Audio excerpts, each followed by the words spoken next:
Hey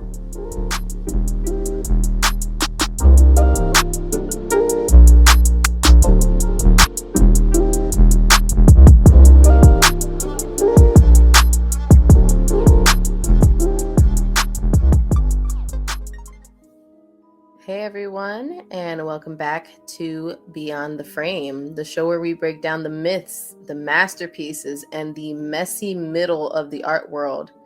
I'm Lizzie, of course, and today we're taking in my opinion, the most toxic ideas in the creative sphere, this tortured artist trope. You've seen it everywhere, from the moody biopics of Van Gogh slashing his ear off, to Instagram quotes insisting that great art comes from great pain and thanks for the pandemic, it made my art better. The idea that suffering is not only part of creative process, but a necessary ingredient for the brilliance that we see. But what if we flip this on its head and I told you that this idea isn't just a romanticized version of what it means to be an artist, but it's fucking harmful? Let's unpack where it came from, why it persists, and what it's doing to real living artists today. So, where did the tortured artist come from? The tortured artist trope has its root in Romanticism. It's a culture movement, for those of you who don't know, in the 18th and 19th centuries that glorified emotion and the individual and its suffering, right? Artists like Van Gogh, we use Van Gogh a lot because he's like the definition with the fucking ear being cut off and all that. It's not just for its work. It's about their pain. It's about their suffering. It became like this sort of rite of passage or this credential that you needed to be an artist. It's like you can't just be a fucking happy artist. But here's the thing. Much of what is done in terms of that, like when we talk about people like Van Gogh, stuff like that, is that a lot of this was done after they were dead. Like Van Gogh sold one fucking painting in his lifetime, but post-mortem, post him dying, people started attaching more meaning to the suffering, like as if his mental illness was this sort of canvas rather than, we'll get to it, but it's so harmful to every community. And I see certain communities becoming one-trick ponies when it comes to this. And it's really harming the art community and not helping it. So who benefits from the myth? It's not just outdated, it's strategic. It reinforces systems that exploit artists, especially the marginalized ones.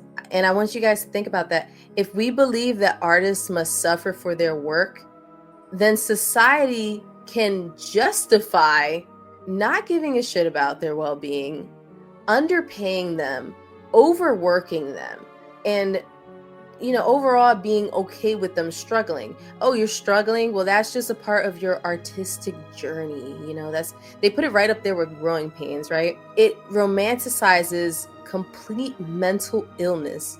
It romanticizes depression, anxiety, addiction, and other issues that are borderline criminal that get promoted through this.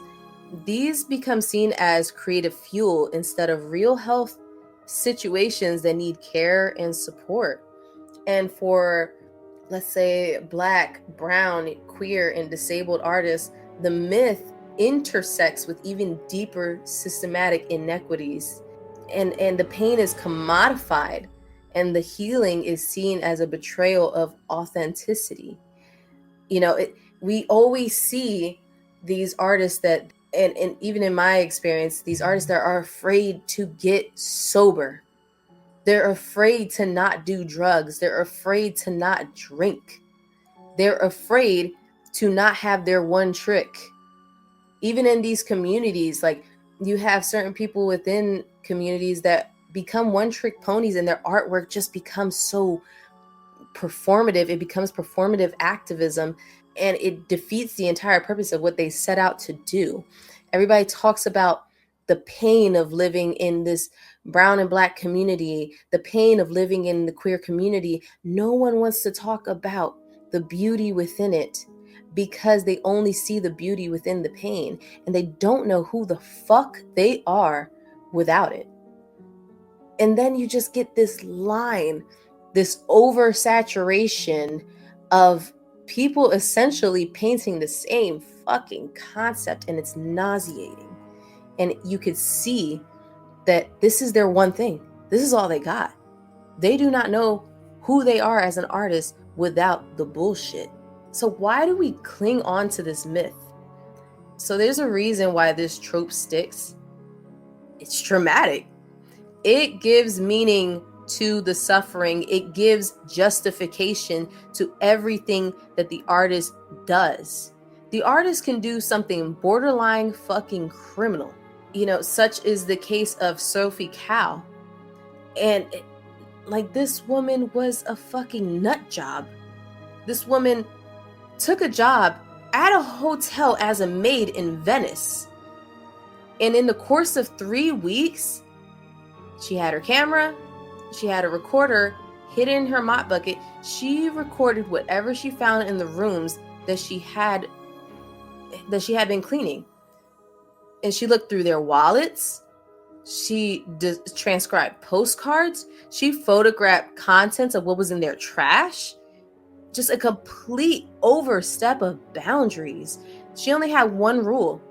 It was to leave untouched the luggage that the owners had locked. So unless you had locked your own fucking luggage in the hotel, she was just in there. You guys, this isn't funny. This is not artistic in any way. And yet this was promoted. It was promoted as just this wonderful act of performative art. Are you fucking kidding me? That's criminal. And here's how it ties into the whole tortured artist thing. It's like, oh, for the passion of it all, we should just accept the fact that this is borderline criminal, that this is absurd, and that this is essentially stalking. It's not okay. And I do not subscribe to the idea that we should do things for the sake of art, or that art is an excuse for these things. No, what it showed me was a woman who was clearly mentally ill, who clearly needed a wake-up call, who clearly lacked boundaries. And that was too much. I don't understand how we as a society think that this is art. Yeah, of course there's an art to everything, right? Art is so malleable that maybe I'm wrong, and it is, but doesn't make it right is the question. And to me, my personal opinion, it's not right. Okay? And these opinions are not just my own. They are shared by a couple of people. Even looking at some evidence from our artist lounge, we have a Redditor that says that the toxic myth of the tortured mentally ill artists, and that illness making them more creative and good at art, it's a tired narrative. They write, I think it's actually destructive. I think what's happening is that a lot of artists tend to be very imaginative and eccentric, and in that sense, and therefore some of them may get into drugs or other vices to sort of numb that down. This usually happens early on, I found. But for people like Van Gogh, he was mentally ill and struggling at the time, and he made art in spite of that fact. Now, we have another one that says it's an attitude that also romanticizes the sufferings of those with mental illness, when in reality, psychological torment can literally rob an artist much of their potential, and it's a narrative that needs to be laid to rest. Now, you do have other people on the other side. The response to that was, but wouldn't society only reflect what has happened It's a theme. The shaman and the witch archetypes have been stamped out, or rather, it was suppressed, and now the bohemian artist has emerged. The artist is, in its purest form, someone undertaking an act of nonconformity without focusing on said nonconformity, an expression you've never seen before. They are not hot like a bodybuilder or chief. They have something else. Mental illness can be brought on by trauma. We need to learn appreciation rather than to push unique beings into factories and environments where conformity dominates. Otherwise, they'll develop a mental illness. Hey, shaman, your job today is to build this hut. The hut builders have decided that you're their boss. Now, don't be weird or anything. Now, those are the opinions of the people, and while I do understand the response to that Redditor, I have to stay within my belief and my truth, that we cling on to this myth solely because it adds clout to your fucking name. It adds clout to your art. What I am seeing is a lot of artists that are one-trick ponies because of this trope. They only know the suffering of their people. They only know their own suffering. They cannot paint about anything else. That is not to say that you just can never make a series about suffering or a series about your mental health or things like that, or what is going on, or be an artistic activist within those things. What I'm saying is, when you are making art through pain, that is something to be admired. When you are making art because of pain, that is when it becomes a show. That's when it becomes performative. That's when you are then trapped within this narrative. And we love neat narratives. The tortured artist is a character arc that fits perfectly into a film, into a museum plaque, or an art school legend, right? But real people are they're nuanced, they're more complicated, they heal, they grow. And what I'm not seeing are artists that are growing. They are staying within this niche. They are staying within this issue. They are staying within this problem. Why? Because in the contemporary space, that is what gets you paid. It's irritating, and it is blocking creativity. They can create beauty from joy, safety, stability. You can show yourself growing as an artist, but will you lose your audience?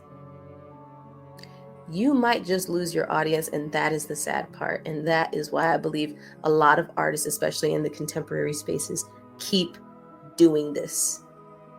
Let me keep doing my art solely focusing on women's femininity and how, my breasts are empowerment, my naked body is empowerment. And that is their one thing that they have the entire time. There is no growth. There is no, embrace of other aspects of femininity. It is just that, only that. And that is their one thing. And let me tell you, the clout is there for that. The clout is there for that. There's an audience for that. The audience does not want to see that artist change. And I do not mean for that artist to all of a sudden say, oh, let's put clothes on. No, that's not what I'm saying. I'm saying, in this theoretical example, the artist is not allowed to say, you know what? Something happened to me to where I started disassociating from my body, and I might have taken on the nude body as my armor, believe it or not. But now that I have gone through therapy and grown, or maybe not even therapy, maybe I've just grown as a person, now I'm not as disassociated from my body, and I want to take on a more, let's pretend, a more conservative image. Now I want to wear this. Now I want to act like this. I have grown and I have matured. And now I want to do this. Same thing, vice versa. Like, someone could start out as my femininity is I never show skin. And then, maybe you grow as a person, you say, I want to embrace this part of myself. And unfortunately, an audience likes repetition, is what I'm finding in the art world. Audiences, for one, it's hard enough to get an audience to read a plaque. It's hard enough. When people go to a museum, I watch them all the time.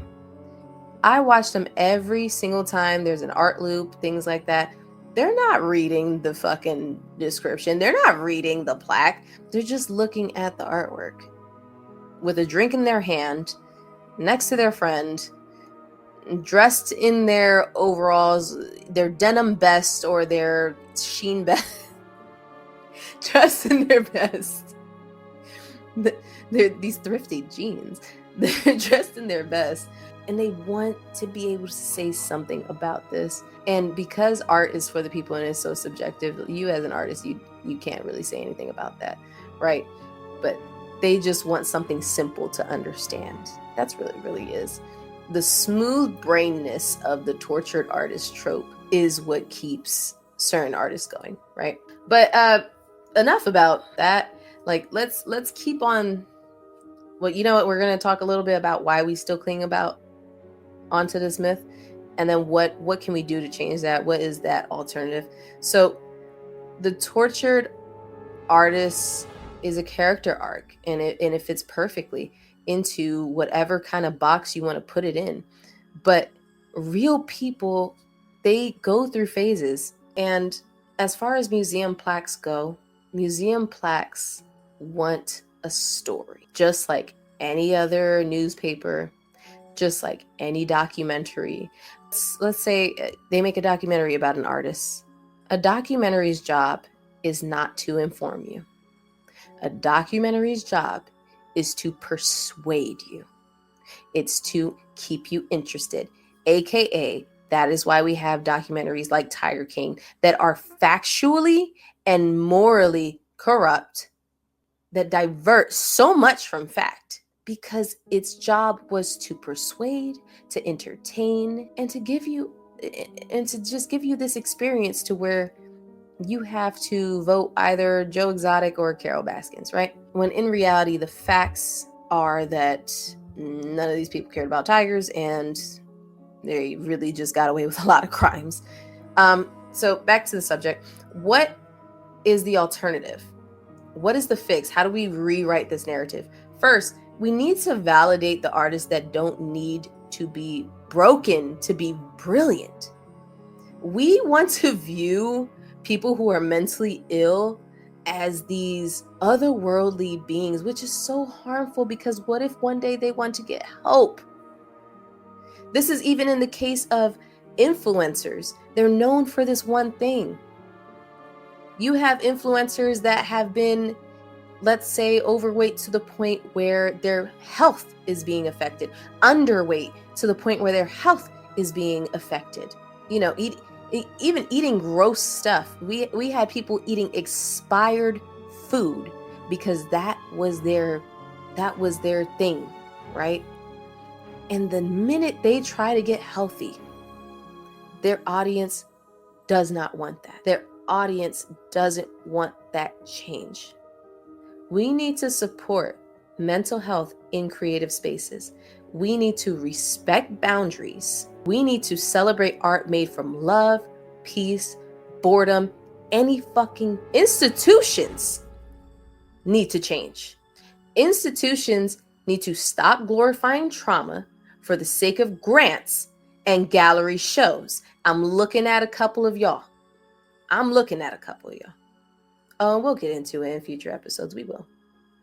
Because I'm a petty bitch. Anyways, yes, you and me, we need to be more mindful about how we talk about artists. Instead of asking what pain inspired this, or, oh my God, what were they going through? Maybe we ask, what sparked this curiosity? What sparked this journey? Is there hope? what is the hope that we can find in this? So you guys, art doesn't require a broken spirit. It requires you to be human. If art required you to be this one category or this one trope or this one trick pony, then congratulations. AI has taken your job because you don't grow. Therefore, that takes away the humanity. Art requires human spirit. It requires growth, knowledge, depth, suffering, love, hate, emotion, logic, all those things that you could think of under the sun. So thanks for joining me today on Beyond the Frame. If this episode resonated with you or challenged your thinking, share it with a fellow art lover. Let's keep the conversation going and start building a world where artists don't have to suffer to be seen. Until next time, stay grounded, stay curious, and stay whole.